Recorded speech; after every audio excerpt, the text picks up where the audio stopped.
Under the Pyramids by H.P. Lovecraft. Chapter 1. Mystery attracts mystery. Ever since the wide appearance of my name as a performer of unexplained feats, I have encountered strange narratives and events which my calling has led people to link with my interests and activities. Some of these have been trivial and irrelevant, some deeply dramatic and absorbing, some productive of weird and perilous experiences, and some involving me in extensive scientific and historical research. Many of these matters I have told and shall continue to tell freely, but there is one of which I speak with great reluctance, and which I am now relating only after a session of grilling persuasion from the publishers of this magazine, who had heard vague rumors of it from other members of my family. The hitherto guarded subject pertains to my non-professional visit to Egypt 14 years ago, and has been avoided by me for several reasons. For one thing, I am averse to exploiting certain unmistakably actual facts and conditions obviously unknown to the myriad tourists who throng about the pyramids and apparently secreted with much diligence by the authorities at Cairo, who cannot be wholly ignorant of them. For another thing, I dislike to recount an incident in which my own fantastic imagination must have played so great a part. What I saw, or thought I saw, certainly did not take place, but is rather to be viewed as a result of my then recent readings in Egyptology, and of the speculations anent this theme which my environment naturally prompted. These imaginative stimuli, magnified by the excitement of an actual event terrible enough in itself, undoubtedly gave rise to the culminating horror of that grotesque night so long past. In January 1910, I had finished a professional engagement in England and signed a contract for a tour of Australian theatres.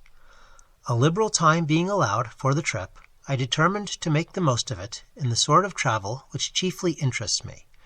So, accompanied by my wife, I drifted pleasantly down the continent and embarked at Marseille on the P&O steamer Malwa, bound for Port Said.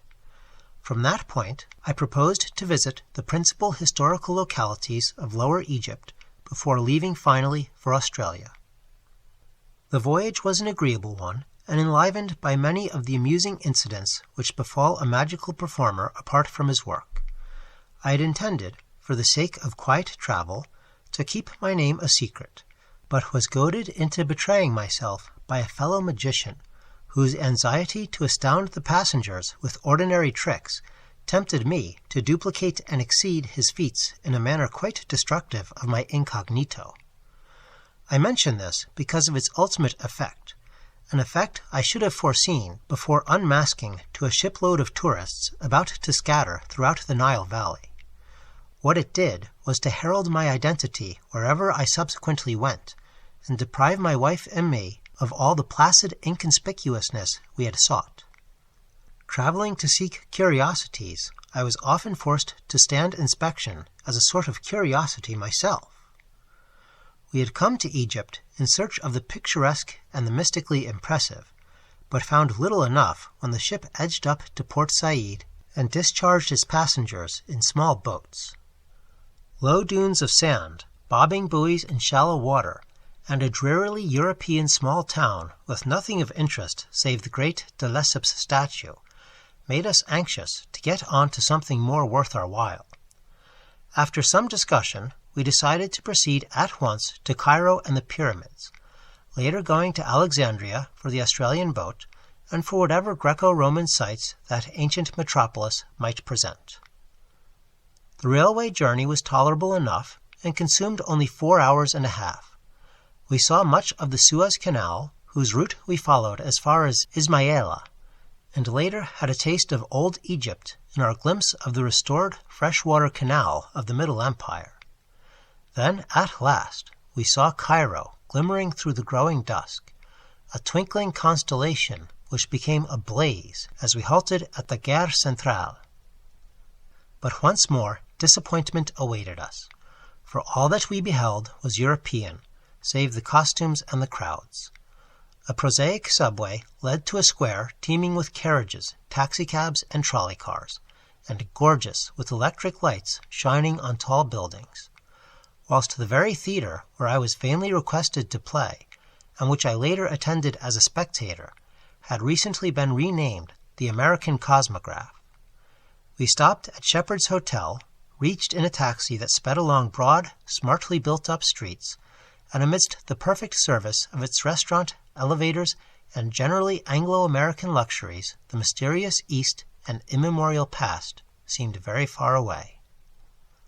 The next day, however, precipitated us delightfully into the heart of the Arabian Nights atmosphere, and in the winding ways and exotic skyline of Cairo, the Baghdad of Harun al-Rashid seemed to live again. Guided by our Baedeker, we had struck east past the Ezbekia Gardens along the Muski in quest of the native quarter, and were soon in the hands of a clamorous cicerone who, notwithstanding later developments, was assuredly a master at his trade. Not until afterward did I see that I should have applied at the hotel for a licensed guide.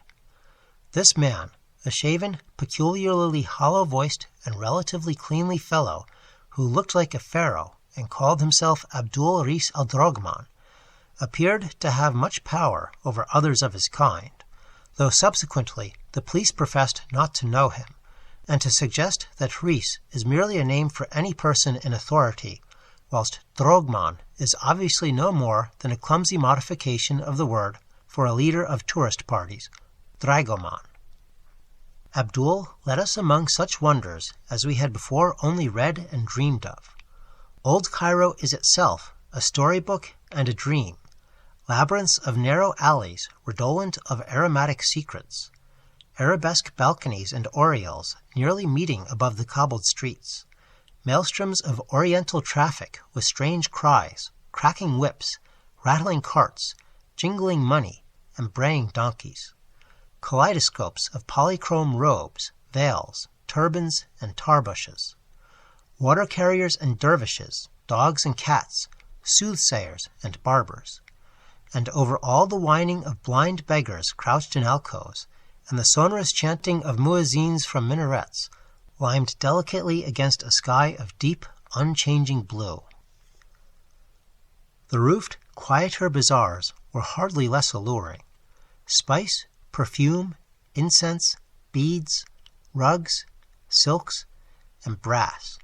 Old Mahmud Suleiman squats cross-legged amidst his gummy bottles, while chattering youths pulverize mustard in the hollowed-out capital of an ancient classic column, a Roman Corinthian, perhaps from neighboring Heliopolis, where Augustus stationed one of his 3 Egyptian legions. Antiquity begins to mingle with exoticism, and then the mosques and the museum, we saw them all, and tried not to let our Arabian revel succumb to the darker charm of Pharaonic Egypt, which the museum's priceless treasures offered. That was to be our climax, and for the present we concentrated on the medieval Saracenic glories of the caliphs, whose magnificent tomb mosques form a glittering fairy necropolis on the edge of the Arabian desert. At length, Abdul took us along the Sharia Muhammad Ali to the ancient mosque of Sultan Hassan, and the tower-flanked Bab el-Azab, beyond which climbs the steep-walled pass to the mighty citadel that Saladin himself built with the stones of forgotten pyramids. It was sunset when we scaled that cliff, circled the modern mosque of Muhammad Ali, and looked down from the dizzying parapet over mystic Cairo. Mystic Cairo, all golden with its carven domes, its ethereal minarets, and its flaming gardens. Far over the city toward the great Roman dome of the new museum, and beyond it, across the cryptic yellow Nile that is the mother of aeons and dynasties, lurked the menacing sands of the Libyan desert, undulant and iridescent, and evil with older arcana. The red sun sank low, bringing the relentless chill of Egyptian dusk, and as it stood poised on the world's rim like that ancient god of Heliopolis, Ra-Rakti, the horizon sun, we saw silhouetted against its vermeil holocaust the black outlines of the pyramids of Giza. The Paleogean tombs there were hoary with 1,000 years, when Tutankhamen mounted his golden throne in distant Thebes.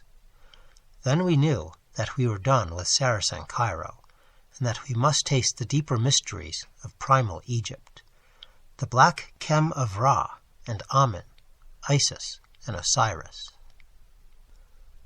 The next morning we visited the pyramids, riding out in a victoria across the Great Nile Bridge with its bronze lions, the island of Giza with its massive lebbek trees, and the smaller English bridge to the western shore. Down the shore road we drove, between great rows of lebbeks, and past the zoological gardens to the suburb of Giza, where a new bridge to Cairo proper has since been built. Then, turning inland along the Sharia el-Haram, we crossed a region of glassy canals and shabby native villages, till before us loomed the objects of our quest, cleaving the mists of dawn and forming inverted replicas in the roadside pools. 40 centuries, as Napoleon had told his campaigners there, indeed looked down upon us. The road now rose abruptly till we finally reached our place to transfer between the trolley station and the Mena House Hotel. Abdul Rees, who capably purchased our pyramid tickets, seemed to have an understanding with the crowding, yelling, and offensive Bedouins who inhabited a squalid mud village some distance away, and pestiferously assailed every traveler, for he kept them very decently at bay, and secured an excellent pair of camels for us, himself mounting a donkey, and assigning the leadership of our animals to a group of men and boys more expensive than useful. The area to be traversed was so small that camels were hardly needed, but we did not regret adding to our experience this troublesome form of desert navigation. The pyramids stand on a high rock plateau, this group forming next to the northernmost of the series of regal and aristocratic cemeteries built in the neighborhood of the extinct capital Memphis, which lay on the same side of the Nile, somewhat south of Giza, and which flourished between 3,400 and 2000 BC. The greatest pyramid, which lies near the modern road, was built by King Cheops, or Khufu, about 2,800 BC, and stands more than 450 feet in perpendicular height. In a line southwest from this are successively the second pyramid, built a generation later by King Khephren, and though slightly smaller, looking even larger because set on higher ground, and a radically smaller third pyramid of King Mycerinus, built around 2700 BC. Near the edge of the plateau and due east of the second pyramid, with a face probably altered to form a colossal portrait of Khephren, its royal restorer, stands the monstrous Sphinx, mute, sardonic, and wise beyond mankind and memory. Minor pyramids and the traces of ruined minor pyramids are found in several places, and the whole plateau is pitted with the tombs of dignitaries of less than royal rank. These latter were originally marked by mastabas, or stone bench-like structures about the deep burial shafts, as found in other Memphian cemeteries, and exemplified by Perneb's tomb in the Metropolitan Museum of New York. At Giza, however, all such visible things have been swept away by time and pillage, and only the rock-hewn shafts, either sand-filled or cleared out by archaeologists, remain to attest their former existence. Connected with each tomb was a chapel in which priests and relatives offered food and prayer to the hovering Ka, or vital principle of the deceased. The small tombs have their chapels contained in their stone mastabas, or superstructures, but the mortuary chapels of the pyramids, where regal pharaohs lay, were separate temples, each to the east of its corresponding pyramid, and connected by a causeway to a massive gate chapel, or propylon, at the edge of the rock plateau. The gate chapel leading to the second pyramid, nearly buried in the drifting sands, yawns subterraneously southeast of the Sphinx. Persistent tradition dubs it the Temple of the Sphinx, and it may perhaps be rightly called such if the Sphinx indeed represents the second pyramid's builder, Khephren. There are unpleasant tales of the Sphinx before Khephren, but whatever its elder features were, The monarch replaced them with his own, that men might look at the Colossus without fear. It was in the great gateway temple that the life-size diorite statue of Khephren, now in the Cairo Museum, was found, a statue before which I stood in awe when I beheld it. Whether the whole edifice is now excavated, I am not certain, but in 1910 most of it was below ground, with the entrance heavily barred at night. Germans were in charge of the work, and the war or other things may have stopped them. I would give much, in view of my experience and of certain Bedouin whisperings discredited or unknown in Cairo, to know what has developed in connection with a certain well in a transverse gallery, where statues of the pharaoh were found in curious juxtaposition to the statues of baboons. The road, as we traversed it on our camels that morning, curved sharply past the wooden police quarters, post office, drugstore, and shops on the left, and plunged south and east in a complete bend that scaled the rock plateau and brought us face to face with the desert under the lee of the Great Pyramid. Past Cyclopean masonry we rode, rounding the eastern face and looking down ahead into a valley of minor pyramids beyond which the eternal Nile glistened to the east, and the eternal desert shimmered to the west. Very close loomed the three major pyramids, the greatest devoid of outer casing and showing its bulk of great stones, but the others retaining here and there the neatly fitted covering which had made them smooth and finished in their day. Presently we descended toward the Sphinx and sat silent beneath the spell of those terrible unseeing eyes. On the vast stone breast we faintly discerned the emblem of Ra-Horakhti, for whose image the Sphinx was mistaken in a late dynasty, and though sand covered the tablet between the great paws, we recalled what Thutmosis IV inscribed thereon, and the dream he had when a prince. It was then that the smile of the Sphinx vaguely displeased us, and made us wonder about the legends of subterranean passages beneath the monstrous creature, leading down to depths none might dare hint at, depths connected with mysteries older than the dynastic Egypt we excavate, and having a sinister relation to the persistence of abnormal, animal-headed gods in the ancient Nilotic pantheon. Then, too, it was I asked myself an idle question whose hideous significance was not to appear for many an hour. Other tourists now began to overtake us, and we moved on to the sand-choked Temple of the Sphinx, 50 yards to the southeast, which I have previously mentioned as the great gate of the causeway to the second pyramid's mortuary chapel on the plateau. Most of it was still underground, and although we dismounted and descended through a modern passageway to its alabaster corridor and pillared hall, I felt that Abdul and the local German attendant had not shown us all there was to see.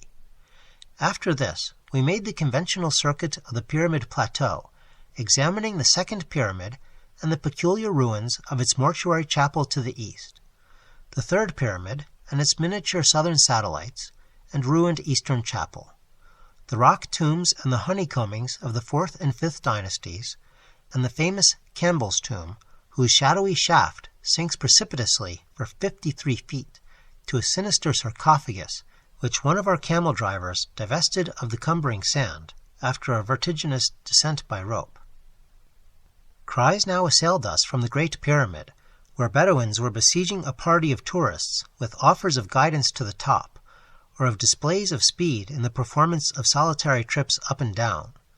7 minutes is said to be the record for such an ascent and descent, but many lusty sheiks and sons of sheiks assured us they could cut it to 5 if given the requisite impetus of liberal bakshish.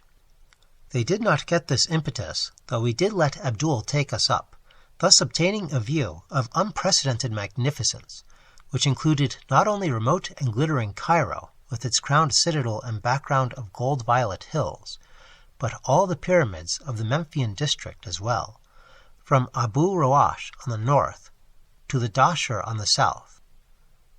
The Saqqara step pyramid, which marks the evolution of the low mastaba into the true pyramid, showed clearly and alluringly in the sandy distance. It is close to this transition monument that the famed tomb of Perneb was found, more than 400 miles north of the Theban rock valley where Tutankhamun sleeps. Again I was forced to silence through sheer awe. The prospect of such antiquity, and the secrets each hoary monument seemed to hold and brood over, filled me with a reverence and sense of immensity nothing else ever gave me. Fatigued by our climb, and disgusted with the importunate Bedouins whose actions seemed to defy every rule of taste, we omitted the arduous detail of entering the cramped interior passages of any of the pyramids, though we saw several of the hardiest tourists preparing for the suffocating crawl through Cheops' mightiest memorial. As we dismissed and overpaid our local bodyguard, and drove back to Cairo with Abdul Rees under the afternoon sun, we half regretted the omission we had made. Such fascinating things were whispered about lower pyramid passages not in the guidebooks. Passages whose entrances had been hastily blocked up and concealed by certain uncommunicative archaeologists who had found and begun to explore them. Of course, this whispering was largely baseless on the face of it, but it was curious to reflect how persistently visitors were forbidden to enter the pyramids at night, or to visit the lowest burrows and crypt of the Great Pyramid. Perhaps in the latter case it was the psychological effect which was feared, the effect on the visitor of feeling himself huddled down beneath a gigantic world of solid masonry, joined to the life he has known by the merest tube, in which he may only crawl, and which any accident or evil design might block. The whole subject seemed so weird and alluring that we resolved to pay the Pyramid Plateau another visit at the earliest possible opportunity. For me, this opportunity came much earlier than I expected. That evening, the members of our party, feeling somewhat tired after the strenuous program of the day, I went alone with Abdul Rees for a walk through the picturesque Arab quarter. Though I had seen it by day, I wished to study the alleys and bazaars in the dusk, when rich shadows and mellow gleams of light would add to their glamour and fantastic illusion. The native crowds were thinning, but were still very noisy and numerous when we came upon a knot of reveling Bedouins in the Sukin Nahasan, or Bazaar of the Coppersmiths. Their apparent leader, an insolent youth with heavy features and saucily cocked tarbush, took some notice of us, and evidently recognized with no great friendliness my competent but admittedly supercilious and sneeringly disposed guide. Perhaps, I thought, he resented that odd reproduction of the Sphinx's half-smile, which I had often remarked with amused irritation. Or perhaps he did not like the hollow and sepulchral resonance of Abdul's voice. At any rate, the exchange of ancestrally opprobrious language became very brisk, and before long Ali Ziz, as I heard the stranger called when called by no worse name, began to pull violently at Abdul's robe, an action quickly reciprocated and leading to a spirited scuffle in which both combatants lost their sacredly cherished headgear, and would have reached an even direr condition had I not intervened and separated them by main force. My interference, at first seemingly unwelcome on both sides, succeeded at last in effecting a truce. Sullenly, each belligerent composed his wrath and his attire, and with an assumption of dignity as profound as it was sudden, the two formed a curious pact of honor, which I soon learned is a custom of great antiquity in Cairo, a pact for the settlement of their difference by means of a nocturnal fist-fight atop the Great Pyramid, long after the departure of the last moonlight sightseer. Each duelist was to assemble a party of seconds, and the affair was to begin at midnight, proceeding by rounds in the most civilized possible fashion. In all this planning there was much which excited my interest. The fight itself promised to be unique and spectacular, while the thought of the scene on that hoary pile overlooking the antediluvian plateau of Giza under the wan moon of the pallid small hours appealed to every fiber of imagination in me. A request found Abdul exceedingly willing to admit me to his party of seconds, so that all the rest of the early evening I accompanied him to various dens in the most lawless regions of the town, mostly northeast of the Ezbekia, where he gathered one by one a select and formidable band of congenial cutthroats as his pugilistic background. Shortly after 9, our party, mounted on donkeys bearing such royal or tourist-reminiscent names as Ramses, Mark Twain, J.P. Morgan, and Minnehaha, edged through street labyrinths both oriental and occidental, crossed the muddy and mast-forested Nile by the Bridge of the Bronze Lions, and cantered philosophically between the lebbeks on the road to Giza. Slightly over 2 hours were consumed by the trip, toward the end of which we passed the last of the returning tourists, saluted the last inbound trolley car, and were alone with the night and the past and the spectral moon. Then we saw the vast pyramids at the end of the avenue, ghoulish with a dim atavistical menace which I had not seemed to notice in the daytime. Even the smallest of them held a hint of the ghastly, for was it not in this that they had buried Queen Nitocris alive in the 6th dynasty? Subtle Queen Nitocris, who once invited all her enemies to a feast in a temple below the Nile, and drowned them by opening the water gates. I recalled that the Arabs whispered things about Nitocris, and shunned the 3rd pyramid at certain phases of the moon. It must have been over her that Thomas More was brooding when he wrote a thing muttered about by Memphian boatmen. The subterranean nymph that dwells, mid sunless gems and glories hid, the lady of the pyramid. Early as we were, Ali Ziz and his party were ahead of us, for we saw their donkeys outlined against the desert plateau of Kefir el-Haram, toward which squalid Arab settlement, close to the Sphinx, we had diverged, instead of following the regular road to the Mina house, where some of the sleepy, inefficient police might have observed and halted us. Here, where filthy Bedouins stabled camels and donkeys in the rock tombs of Kefren's courtiers, we were led up the rocks and over the sand to the Great Pyramid, up whose time-worn sides the Arabs swarmed eagerly, Abdul Rees offering me assistance I did not need. As most travelers know, the actual apex of this structure has long been worn away, leaving a reasonably flat platform 12 yards square. On this eerie pinnacle a squared circle was formed, and in a few moments the sardonic desert moon leered down upon a battle which, but for the quality of the ringside cries, might well have occurred at some minor athletic club in America. As I watched it, I felt that some of our less desirable institutions were not lacking. For every blow, feint, and defense bespoke stalling to my not inexperienced eye. It was quickly over, and despite my misgivings as to the method, I felt a sort of proprietary pride when Abdul Rees was adjudged the winner. Reconciliation was phenomenally rapid, and amidst the singing, fraternizing, and drinking which followed, I found it difficult to realize that a quarrel had ever occurred. Oddly enough, I myself seemed to be more of a center of notice than the antagonists, and from my smattering of Arabic, I judged that they were discussing my professional performances and escapes from every sort of manacle and confinement, in a manner which indicated not only a surprising knowledge of me, but a distinct hostility and skepticism concerning my feats of escape. It gradually dawned on me that the elder magic of Egypt did not depart without leaving traces, and that fragments of a secret, strange lore and priestly cult practices have survived surreptitiously among the Fellahin to such an extent that the prowess of a strange Hawi, or magician, is resented and disputed.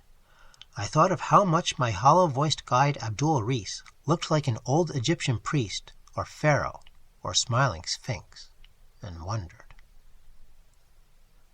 Suddenly, something happened which in a flash proved the correctness of my reflections and made me curse the denseness whereby I had accepted this night's events as other than the empty and malicious frame-up they now showed themselves to be. Without warning, and doubtless in answer to some subtle sign from Abdul, the entire band of Bedouins precipitated itself upon me, and having produced heavy ropes, soon had me bound as securely as I was ever bound in the course of my life, either on stage or off. I struggled at first, but soon saw that one man could make no headway against a band of over 20 sinewy barbarians. My hands were tied behind my back, my knees bent to their fullest extent, and my wrists and ankles stoutly linked together with unyielding cords. The stifling gag was forced into my mouth, and a blindfold fastened tightly over my eyes. Then, as the Arabs bore me aloft on their shoulders and began a jouncing descent of the pyramid, I heard the taunts of my late guide Abdul, who mocked and jeered delightedly in his hollow voice, and assured me that I was soon to have my magic powers put to a supreme test, which would quickly remove any egotism I might have gained through triumphing over all the tests offered by America and Europe. Egypt, he reminded me, is very old, and full of inner mysteries and antique powers not even conceivable to the experts of today, whose devices had so uniformly failed to entrap me. How far or in what direction I was carried, I cannot tell, for the circumstances were all against the formation of any accurate judgment. I know, however, that it could not have been a great distance, since my bearers at no point hastened beyond a walk, yet kept me aloft a surprisingly short time. It is this perplexing brevity which makes me feel almost like shuddering whenever I think of Giza and its plateau, for one is oppressed by hints of the closeness to everyday tourist routes of what existed then and must exist still. The evil abnormality I speak of did not become manifest at first. Setting me down on a surface which I recognized as sand rather than rock, my captors passed a rope around my chest and dragged me a few feet to a ragged opening in the ground, into which they presently lowered me with much rough handling. For apparent aeons I bumped against the stony, irregular sides of a narrow-hewn well, which I took to be one of the numerous burial shafts of the plateau, until the prodigious, almost incredible depth of it robbed me of all basis of conjecture. The horror of the experience deepened with every dragging second. That any descent through the sheer solid rock could be so vast without reaching the core of the planet itself, or that any rope made by man could be so long as to dangle me in these unholy and seemingly fathomless profundities of nether earth, were beliefs of such grotesqueness that it was easier to doubt my agitated senses than to accept them. Even now I am uncertain, for I know how deceitful the sense of time becomes when one or more of the usual perceptions or conditions of life is removed or distorted. But I am quite sure that I preserved a logical consciousness that far, that at least I did not add any full-grown phantoms of imagination to a picture hideous enough in its reality and explicable by a type of cerebral illusion vastly short of actual hallucination.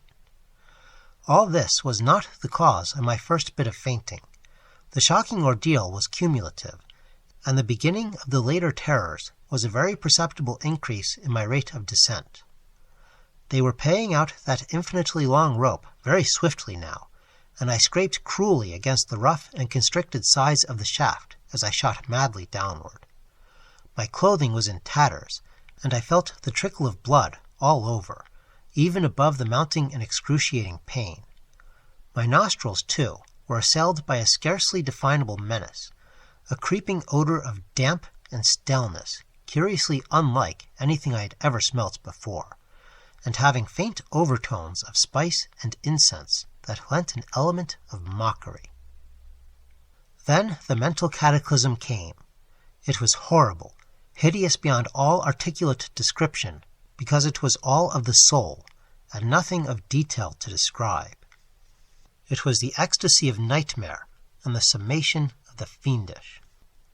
The suddenness of it was apocalyptic and demonic. One moment I was plunging agonizingly down that narrow well of million-toothed torture, yet the next moment I was soaring on bat wings in the gulfs of hell, swinging free and swoopingly through illimitable miles of boundless musty space, rising dizzily to measureless pinnacles of chilling ether, then diving gaspingly to sucking naders of ravenous, nauseous lower vacua.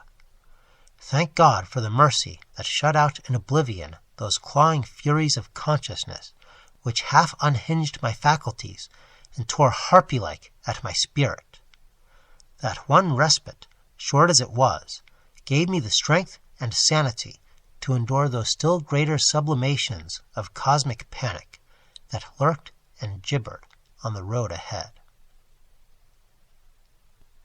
Chapter 2.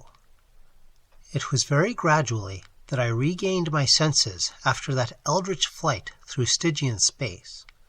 The process was infinitely painful, and colored by fantastic dreams in which my bound and gagged condition found singular embodiment. The precise nature of these dreams was very clear while I was experiencing them, but became blurred in my recollection almost immediately afterward, and was soon reduced to the merest outline by the terrible events, real or imaginary, which followed. I dreamed that I was in the grasp of a great and horrible paw, a yellow, hairy, 5-clawed paw which had reached out of the earth to crush and engulf me. And when I stopped to reflect what the paw was, it seemed to me that it was Egypt.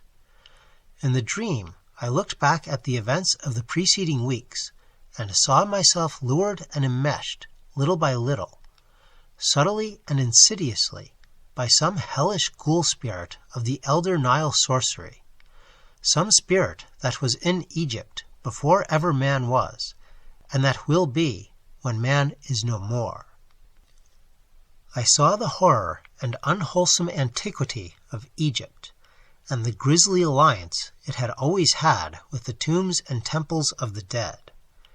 I saw phantom processions of priests with the heads of bulls, falcons, cats, and ibises, phantom processions marching interminably through subterranean labyrinths and avenues of titanic propylaea, beside which a man is as a fly, and offering unnameable sacrifices to indescribable gods.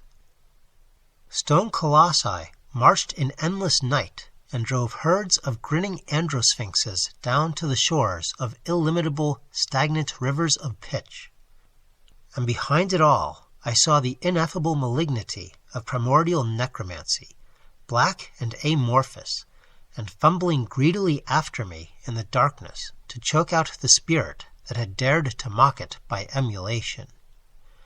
In my sleeping brain, there took shape a melodrama of sinister hatred and pursuit, and I saw the black soul of Egypt singling me out and calling me in inaudible whispers, calling and luring me, leading me on with the glitter and glamour of a Saracenic surface, but ever pulling me down to the age-mad catacombs and horrors of its dead and abysmal pharaonic heart. Then the dream faces took on human resemblances, and I saw my guide, Abdul Rees, in the robes of a king, with the sneer of the Sphinx on his features. And I knew that those features were the features of Khephren the Great, who raised the second pyramid, carved over the Sphinx's face in the likeness of his own, and built that titanic gateway temple whose myriad corridors the archaeologists think they have dug out of the cryptical sand and the uninformative rock. And I looked at the long, lean, rigid hand of Khephren, the long, lean, rigid hand as I had seen it on the diorite statue in the Cairo Museum, the statue they had found in the terrible gateway temple, and wondered that I had not shrieked when I saw it on Abdul Rees. That hand!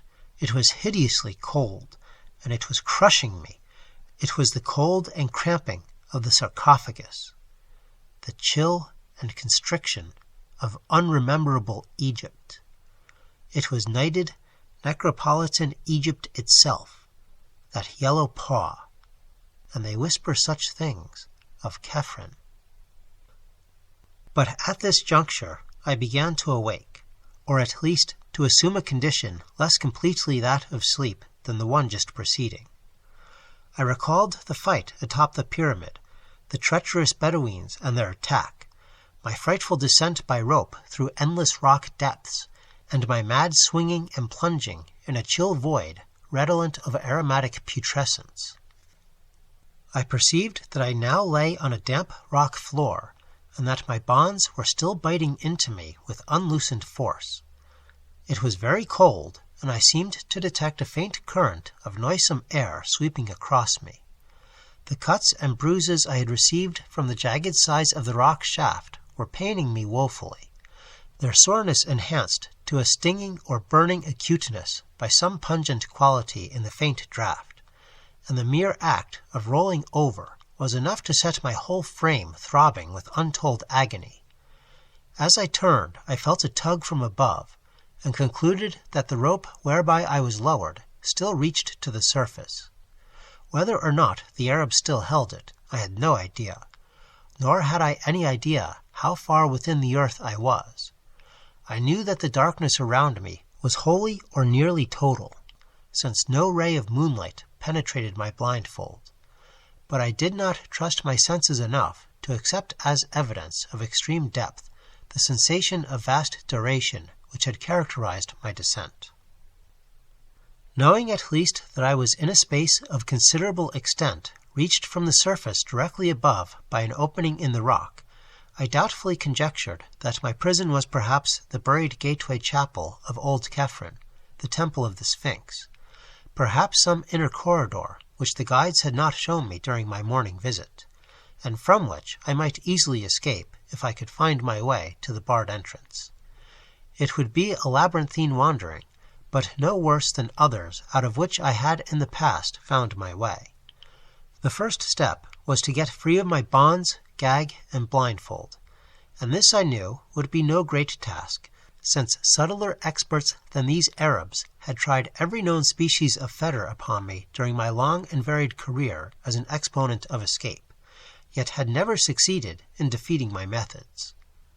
Then it occurred to me that the Arabs might be ready to meet and attack me at the entrance upon any evidence of my probable escape from the binding cords, as would be furnished by any decided agitation of the rope which they probably held. This, of course, was taking for granted that my place of confinement was indeed Khephr's temple of the Sphinx. The direct opening in the roof, wherever it might lurk, could not be beyond easy reach of the ordinary modern entrance near the Sphinx, if in truth it were any great distance at all on the surface, since the total area known to visitors is not at all enormous. I had not noticed any such opening during my daytime pilgrimage, but knew that these things are easily overlooked amidst the drifting sands. Thinking these matters over as I lay bent and bound on the rock floor, I nearly forgot the horrors of the abysmal descent and cavernous swinging which had so lately reduced me to a coma. My present thought was only to outwit the Arabs, and I accordingly determined to work myself free as quickly as possible, avoiding any tug on the descending line which might betray an effective or even problematical attempt at freedom. This, however, was more easily determined than effected. A few preliminary trials made it clear that little could be accomplished without considerable motion, and it did not surprise me when, after one especially energetic struggle, I began to feel the coils of falling rope as they piled up about me and upon me. Obviously, I thought, the Bedouins had felt my movements and released their end of the rope, hastening, no doubt, to the temple's true entrance to lie murderously in wait for me. The prospect was not pleasing, but I had faced worse in my time without flinching, and would not flinch now.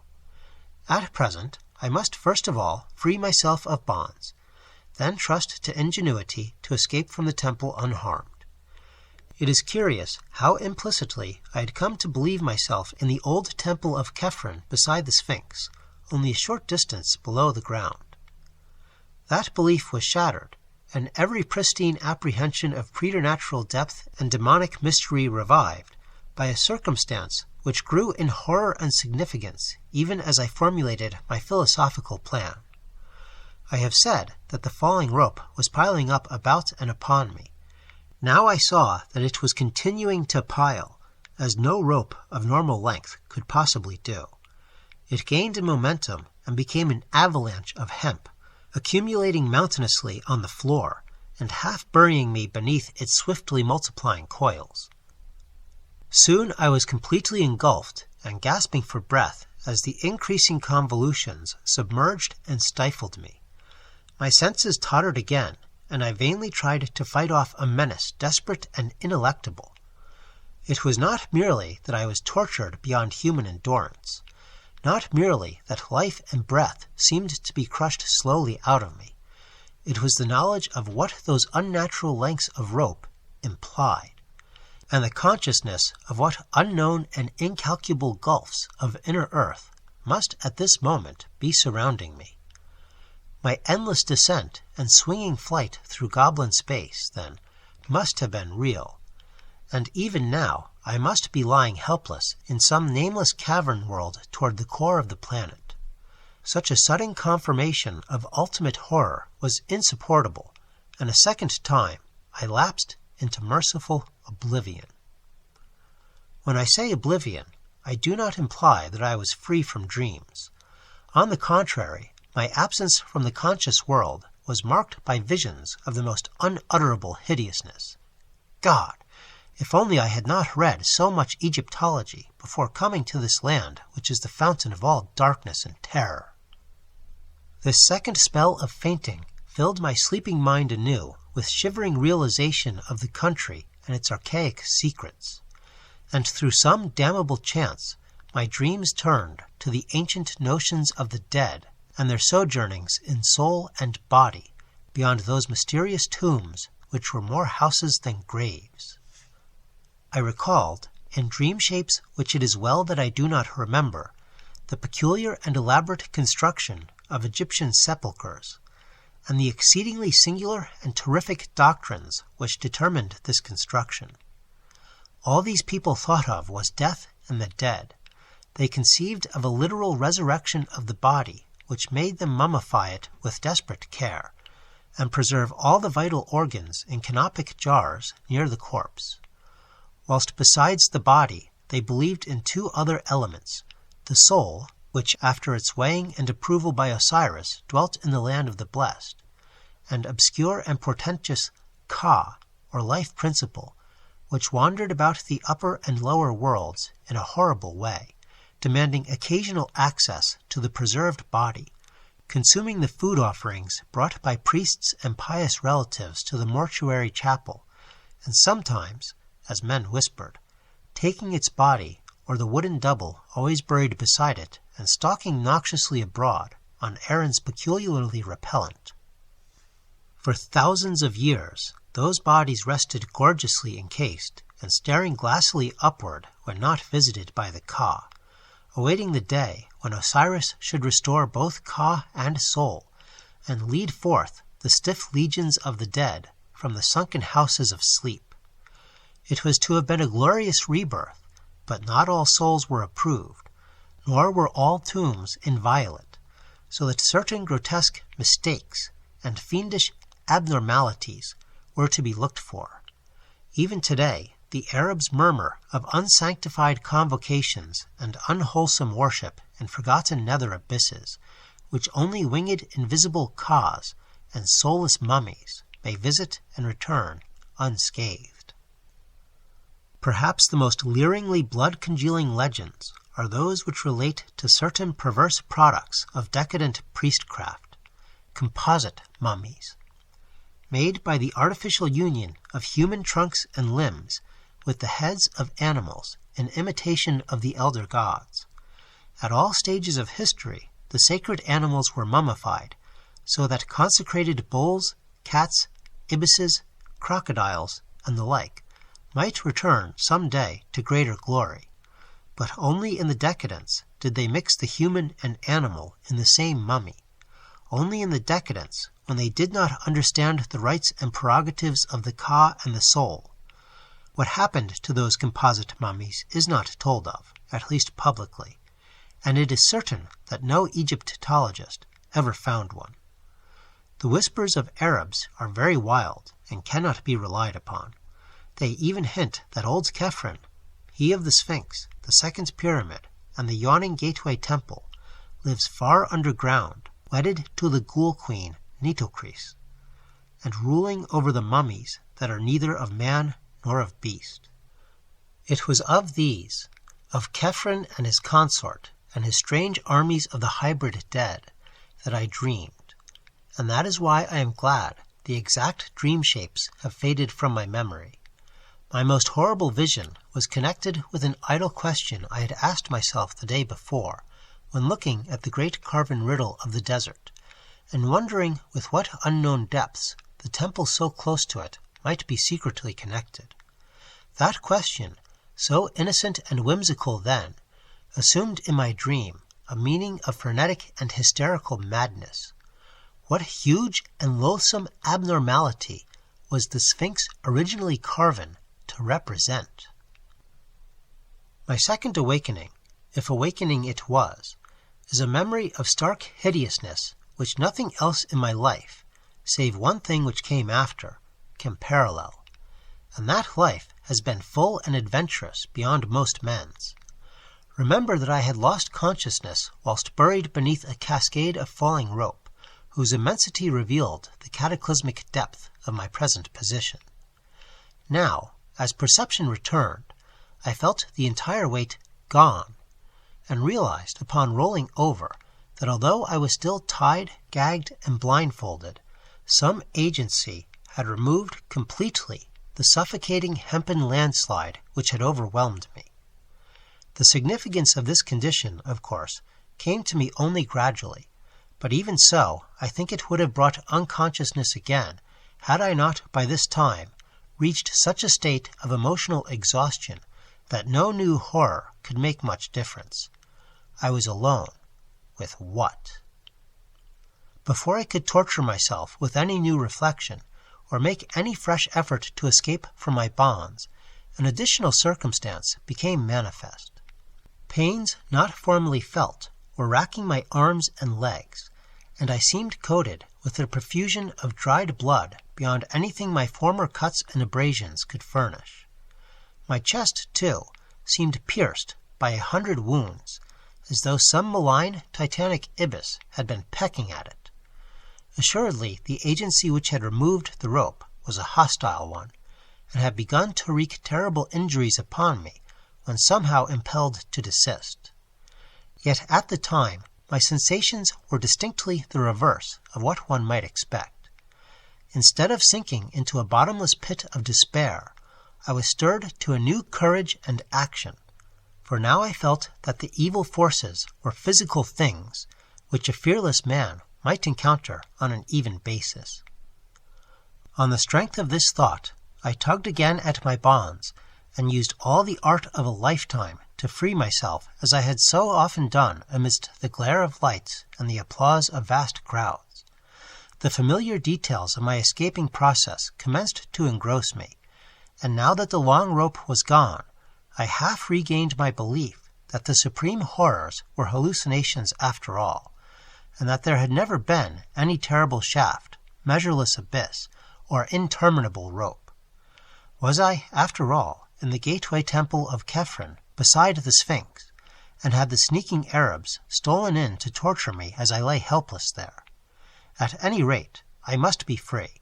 Let me stand up unbound, ungagged, and with my eyes open, to catch any glimmer of light which might come trickling from any source, and I could actually delight in the combat against evil and treacherous foes. How long I took in shaking off my encumbrances I cannot tell.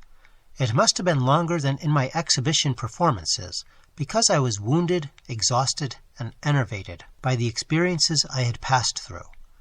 When I was finally free, and taking deep breaths of a chill, damp, evilly spiced air, all the more horrible when encountered without the screen of gag and blindfold edges, I found that I was too cramped and fatigued to move at once.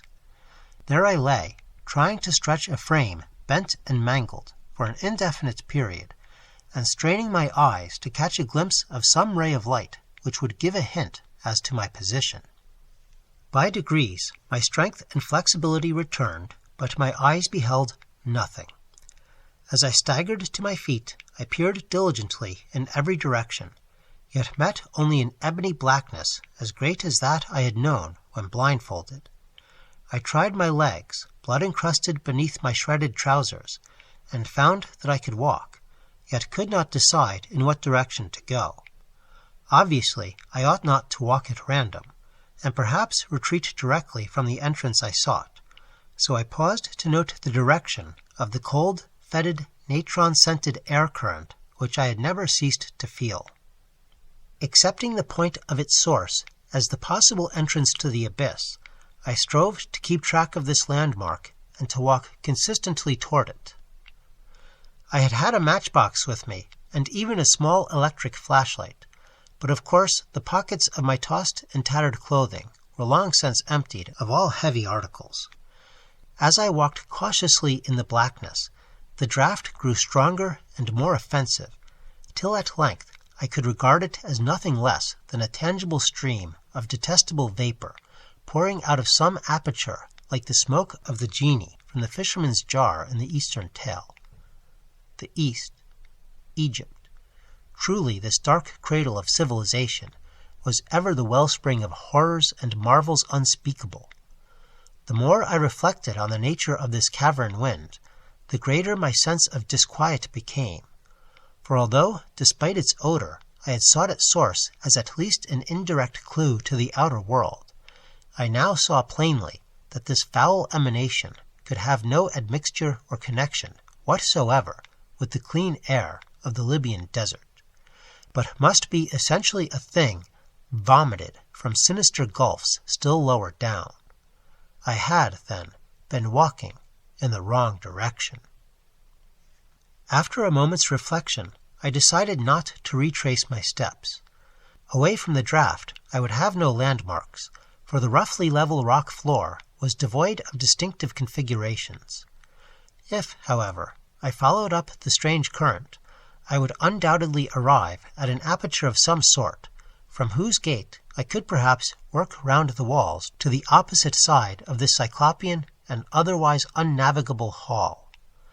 That I might fail, I well realized. I saw that this was no part of Khephr's gateway temple, which tourists know, and it struck me that this particular hall might be unknown even to archaeologists, and merely stumbled upon by the inquisitive and malignant Arabs who had imprisoned me. If so, was there any present gate of escape to the known parts or to the outer air? What evidence, indeed, did I now possess that this was the gateway temple at all? For a moment, all my wildest speculations rushed back upon me, and I thought of that vivid melange of impressions: descent, suspension in space, the rope, my wounds, and the dreams that were frankly dreams. Was this the end of life for me? Or indeed, would it be merciful if this moment were the end? I could answer none of my own questions, but merely kept on, till fate, for a third time, reduced me to oblivion. This time there were no dreams, for the suddenness of the incident shocked me out of all thought, either conscious or subconscious. Tripping on an unexpected descending step at a point where the offensive draft became strong enough to offer an actual physical resistance, I was precipitated headlong down a black flight of huge stone stairs into a gulf of hideousness unrelieved. That I ever breathed again is a tribute to the inherent vitality of the healthy human organism. Often I look back to that night and feel a touch of actual humor in those repeated lapses of consciousness, lapses whose succession reminded me at the time of nothing more than the crude cinema melodramas of that period. Of course, it is possible that the repeated lapses never occurred, and that all the features of that underground nightmare were merely the dreams of one long coma, which began with the shock of my descent into that abyss, and ended with the healing balm of the outer air and of the rising sun, which found me stretched on the sands of Giza before the sardonic and dawn-flushed face of the great Sphinx. I prefer to believe this latter explanation as much as I can, hence was glad when the police told me that the barrier to Khephr's gateway temple had been found unfastened, and that a sizable rift to the surface did actually exist in one corner of the still-buried part. I was glad, too, when the doctors pronounced my wounds only those to be expected from my seizure, blindfolding, lowering, struggling with bonds, falling some distance, perhaps into a depression in the temple's inner gallery, dragging myself to the outer barrier and escaping from it, and experiences like that.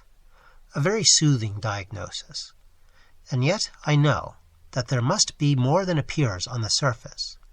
That extreme descent is too vivid a memory to be dismissed, and it is odd that no one has ever been able to find a man answering the description of my guide Abdul Reis El Drogman, the tomb-throated guide who looked and smiled like King Khephren.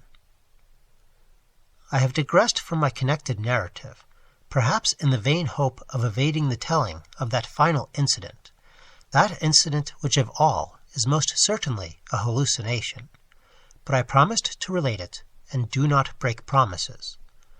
When I recovered, or seemed to recover, my senses after that fall down the black stone stairs, I was quite as alone and in darkness as before. The windy stench, bad enough before, was now fiendish, yet I had acquired enough familiarity by this time to bear it stoically. Dazedly, I began to crawl away from the place whence the putrid wind came, and with my bleeding hands felt the colossal blocks of a mighty pavement. Once my head struck against a hard object, and when I felt of it, I learned that it was the base of a column of unbelievable immensity, whose surface was covered with gigantic chiseled hieroglyphics very perceptible to my touch. Crawling on, I encountered other Titan columns at incomprehensible distances apart, when suddenly my attention was captured by the realization of something which must have been impinging on my subconscious hearing long before the conscious sense was aware of it. From some still lower chasm in earth's bowels were proceeding certain sounds, measured and definite, and like nothing I had ever heard before. That they were very ancient and distinctly ceremonial I felt almost intuitively, and much reading in Egyptology led me to associate them with the flute, the sambuke, the sistrum, and the tympanum. In the rhythmic piping, droning, rattling, and beating, I felt an element of terror beyond all the known terrors of earth, a terror peculiarly dissociated from personal fear, and taking the form of a sort of objective pity for our planet, that it should hold within its depths such horrors as must lie beyond these Egypanic cacophonies. The sounds increased in volume, and I felt that they were approaching. Then, and may all the gods of all pantheons unite to keep the like from my ears again, I began to hear, faintly and afar off, the morbid and millennial tramping of the marching things. It was hideous that footfalls so dissimilar should move in such perfect rhythm. The training of unhallowed thousands of years must lie behind that march of earth's inmost monstrosities, padding, clicking, walking, stalking, rumbling, lumbering, crawling, and all to the abhorrent discords of those mocking instruments. And then, God keep the memory of those Arab legends out of my head, the mummies without souls, the meeting place of the wandering Kas, the hordes of the devil-cursed pharaonic dead of 40 centuries, the composite mummies, led through the uttermost onyx voids by King Khephren and his ghoul queen Nitocris. The tramping drew nearer. Heaven save me from the sound of those feet and paws and hooves and pads and talons as it commenced to acquire detail. Down limitless reaches of sunless pavement, a spark of light flickered in the malodorous wind, and I drew behind the enormous circumference of a cyclopic column that I might escape for a while the horror that was stalking, million-footed toward me, through gigantic hypostyles of inhuman dread and phobic antiquity. The flickers increased, and the tramping and dissonant rhythm grew sickeningly loud. In the quivering orange light there stood faintly forth a scene of such stony awe that I gasped from a sheer wonder that conquered even fear and repulsion. Bases of columns whose middles were higher than human sight, mere bases of things that must each dwarf the Eiffel Tower to insignificance, hieroglyphics carved by unthinkable hands in caverns where daylight can be only a remote legend. I would not look at the marching things. That I desperately resolved as I heard their creaking joints and nitrous wheezing above the dead music and the dead tramping. It was merciful that they did not speak, but God, their crazy torches began to cast shadows on the surface of those stupendous columns. Heaven take it away! Hippopotami should not have human hands and carry torches. Men should not have the heads of crocodiles. I tried to turn away, but the shadows and the sounds and the stench were everywhere. Then I remembered something I used to do in half-conscious nightmares as a boy, and began to repeat to myself, "This is a dream, this is a dream." But it was of no use, and I could only shut my eyes and pray. At least, that is what I think I did, for one is never sure in visions, and I know this can have been nothing more. I wondered whether I should ever reach the world again, and at times would furtively open my eyes to see if I could discern any features of the place other than the wind of spiced putrefaction, the topless columns, and the thaumatropically grotesque shadows of abnormal horror. The sputtering glare of multiplying torches now shone, and unless this hellish place were wholly without walls, I could not fail to see some boundary or fixed landmark soon. But I had to shut my eyes again when I realized how many of the things were assembling, and when I glimpsed a certain object walking solemnly and steadily without any body above the waist. A fiendish and ululent corpse gurgle or death rattle now split the very atmosphere, the charnel atmosphere poisonous with naphtha and bitumen blasts, in one concerted chorus from the ghoulish legion of hybrid blasphemies. My eyes, perversely shaken open, gazed for an instant upon a sight which no human creature could even imagine without panic fear and physical exhaustion. The things had filed ceremonially in one direction, the direction of the noisome wind, where the light of their torches showed their bended heads, or the bended heads of such as had heads. They were worshipping before a great black feather-belching aperture which reached up almost out of sight, and for which I could see was flanked at right angles by two great staircases whose ends were far away in shadow. One of these was indubitably the staircase I had fallen down. The dimensions of the whole were fully in proportion with those of the columns. An ordinary house would have been lost in it, and any average public building could easily have been moved in and out. It was so vast a surface that only by moving the eye could one trace its boundaries. So vast, so hideously black, and so aromatically stinking. Directly in front of this yawning Polyphemus door, the things were throwing objects, evidently sacrifices or religious offerings, to judge by their gestures. Khephren was their leader, sneering King Khephren, or the guide Abdul Rees, crowned with a golden skent and intoning endless formulae with the hollow voice of the dead. By his side knelt beautiful Queen Nitocris, whom I saw in profile for a moment, noting that the right half of her face was eaten away by rats or other ghouls. And I shut my eyes again when I saw what objects were being thrown as offerings to the fetid aperture or its possible local deity. It occurred to me that, judging from the elaborateness of this worship, the concealed deity must be one of considerable importance.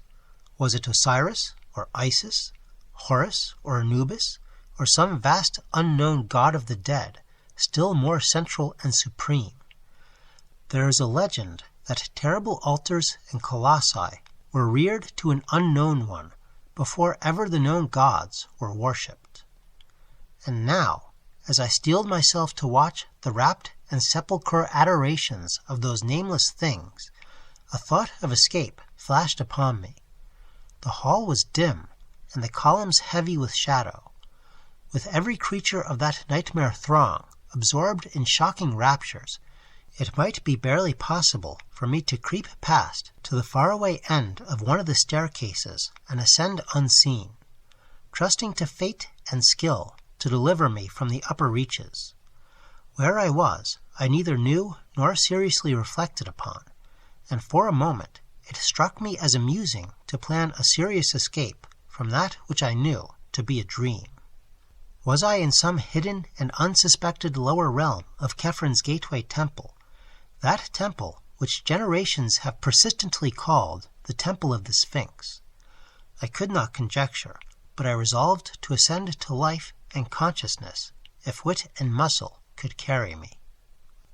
Wriggling flat on my stomach, I began the anxious journey toward the foot of the left-hand staircase, which seemed the more accessible of the two. I cannot describe the incidents and sensations of that crawl, but they may be guessed when one reflects on what I had to watch steadily in that malign, wind-blown torchlight in order to avoid detection. The bottom of the staircase was, as I have said, far away in shadow, as it had to be to rise without a bend to a dizzy parapeted landing above the titanic aperture. This placed the last stages of my crawl at some distance from the noisome herd, though the spectacle chilled me even when quite remote at my right. At length I succeeded in reaching the steps and began to climb, keeping close to the wall, on which I observed decorations of the most hideous sort, and relying for safety on the absorbed, ecstatic interest with which the monstrosities watched the foul-breezed aperture and the impious objects of nourishment they had flung on the pavement before it. Though the staircase was huge and steep, fashioned of vast porphyry blocks, as if for the feet of a giant, the ascent seemed virtually interminable.